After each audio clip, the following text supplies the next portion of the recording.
Well, good morning, good afternoon, or good evening to you, my beautiful pen friends, and welcome to another video with your host, Andrew. And the subject of today's video is the completion of my Lamy Safaris, which I've customised. So please sit back and enjoy.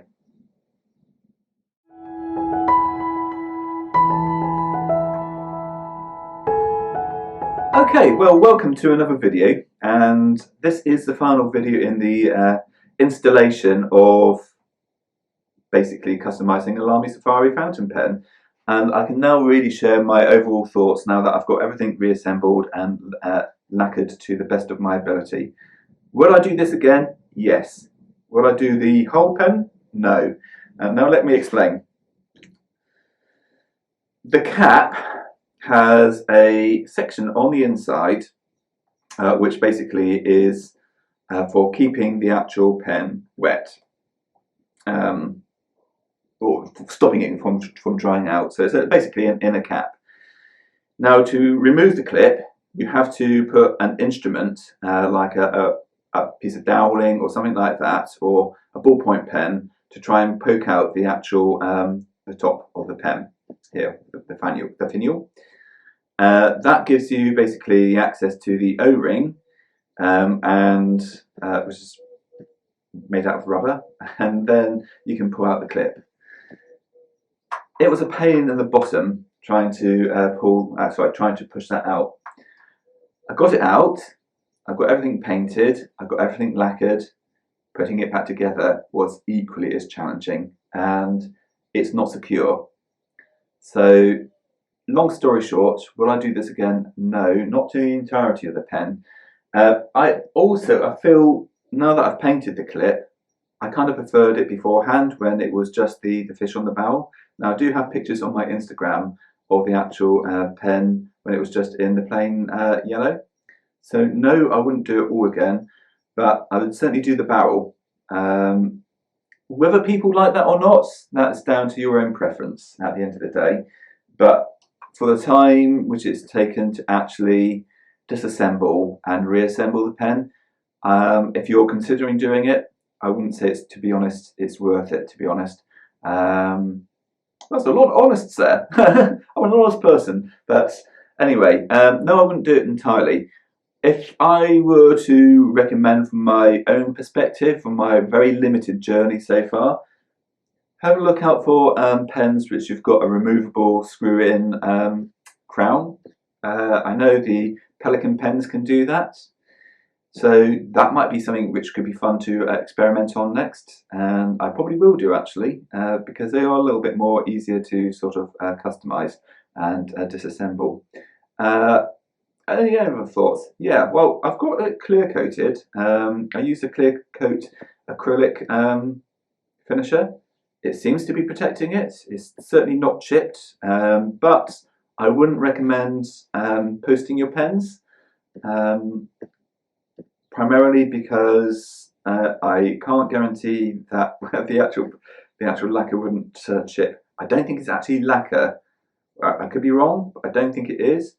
But it's it's provided a really nice finish, and it's really made the colours really pop on this black bodied pen. So yes, I would certainly give this another try. And I think in the future I'm going to be looking at doing safari themed patterns on my Lamy Safaris. So maybe looking at the tundras of the continent of Africa, and maybe picking out on some of the elements of the textures of the landscapes. Maybe looking even at doing zebra stripes or cheetah stripes, cheetah spots, sorry, leopard spots, and maybe even lion fur, and seeing what that can actually produce. I think that might be quite fun, and something which would be infinitely a lot easier to sort of finish rather than trying to do the entirety of the pen. Granted, on the Sakura run, I really love the fact that the barrel does give a little bit more surface area to paint on, but it really isn't worth getting the entirety of the pen done just for that. As I say, getting the actual crown top on is a pain in the bottom, and at times the inner cap does come out, and then you have to reapply pressure to get the top finial back in, and it's just not fun. It's not fun at all. It drove me crazy. But anyway, I'm really happy with how the actual overall project turned out. I don't regret doing it, which is the good thing. However, if you do have questions or comments, please do leave them in the sections below. And I do have a painting sample for you today, which is basically detailing some of the actual process which I used to actually paint this koi fish on the top of the cap. I would have done the entirety of the pen, but unfortunately, because I'm recording these videos in 4K, it would be just far too much space to take up on the computer. So you will have a painting sample showing how I did it, and yeah, I hope you enjoy that. Now, one final note before I do go on, I just want to talk about the acrylic paint. I believe I've mentioned this in my previous videos. Will I use acrylic paint again? Yes, I would, but I do need to sort of hone my techniques. Try and find maybe different acrylic paints which aren't quite so thick but have the same level of opaqueness. The issues I've found is that the layers which you build up with the acrylic paint start building up texture, and that makes it incredibly hard for a detail brush to actually inlay fine lines. So I just need to find new ways to be able to get around that. The other thing which I might consider using is oil paint. I know Phoenix Lacquer Art out of Holland, they employ Russian miniature artists which use oil paints, so that might be something which I could also consider. If you've got ideas which you would like to see painted on fountain pens, do again feel free to leave comments there below what you might want to see, and I will try my best to maybe introduce those into future pens. Also, if you know of any fountain pens which would be easier to paint on, I would be very interested to know. Obviously, I don't always have to paint the entirety of the pen. I know, obviously, on clipless designs, it is a lot easier, so maybe I could paint on clipless designs. But, having looked at Ryan Crusak's, I keep dropping his name, sorry, but having looked at his painted pens, sometimes he just paints on the barrel, and I think, to be honest, they look fantastic for it. I think it just adds a little bit of contrast. But anyway, enough of my rambling. Please sit back and enjoy the painting section. And thank you once again for following me on my journey. Again, if you've got any questions, comments, leave them in the section below. Don't forget to subscribe if you enjoy the content. And lastly, apologies for the lack of videos in the last week, but I've been really trying to concentrate on getting these pens created. So hopefully content will become a little bit more regular, but I'm going to try and keep them to one video a week, which is something I think I can potentially manage a little bit more going forwards. But yeah, any suggestions for the channels, please leave them below. And I shall see you in the next section. Bye bye for now. Okay, so welcome to the painting sample. This is a voiceover, so I have actually completed this at the time of recording, but I thought I would just share some of my sort of thoughts as I go along. I'm not going to speak through the entirety of this because you'll get bored of my voice, and I'm sure you'd rather concentrate on basically what I'm doing rather than what I'm saying. But just to give you a little bit of an overview, I started off by using a mechanical pencil, which is my Rotring 600, and I outlay the pattern. Now, I started off by doing it underneath the clip, which was a bit of a mistake, and you'll see in a moment that I rub it out actually on plastic. If you just wet your finger and then just rub it out, that's far more effective than trying to use an eraser, I found. With the eraser, I tend to find that it actually smudges the graphite across the pen, so that's not great. Perhaps I should have given it also a spray to start with. That may have made things better. I don't know. These are things which I can experiment with though in the future. But anyway, I started laying out the actual design, and then I decided once I got to the end that the cap the clip would actually disguise too much of the painting. So I rubbed it out and then I started again. But rather than actually deleting this clip, I just want to show you that sometimes, even as a amateurish artist with a modicum of skill, we make mistakes, and sometimes it's good to show the mistakes so you just realise that we no one is actually perfect, and by no stretches of the imagination did the actual final outcome come out as perfectly as I perhaps wanted. But this is the strife of an artist. We are never completely happy with what we do. So anyway, once I got the initial drawing completed, I then started laying down a thin coat of white paint, which was titanium white from Winsor Newton Galleria's paint selection. And then I started off using, which was it? I think it was cadmium yellow, which I then started building up with the titanium white. And then I started introducing crimson into there, mixed in with the cadmium yellow, and then just basically trying to make an orange. I prefer mixing my colours rather than utilising perhaps the set secondary colours, because I feel I have a bit more control of what my paints come out like. But anyway, please sit back and enjoy the actual mistakes and follies and the succession of all the clips which I'm going to be putting in front of you. I'm not going to do the entirety of the paint of the actual pen, just purely because the amount of time it takes to render and the space, as I said prior, that it takes upon the hard drive. So as you can see, before I do start, I did try putting in the clip, and it was at this point I thought, nope, we're going to start again. And yeah, so please enjoy, and I'll stop rambling. Thank you for listening.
Well, that was an extremely long video, wasn't it, ladies and gentlemen? 1 hour long, and that was cutting down quite a lot of it and not including, obviously, all the other aspects which went into creating the pen, like lacquering it and putting it all back together.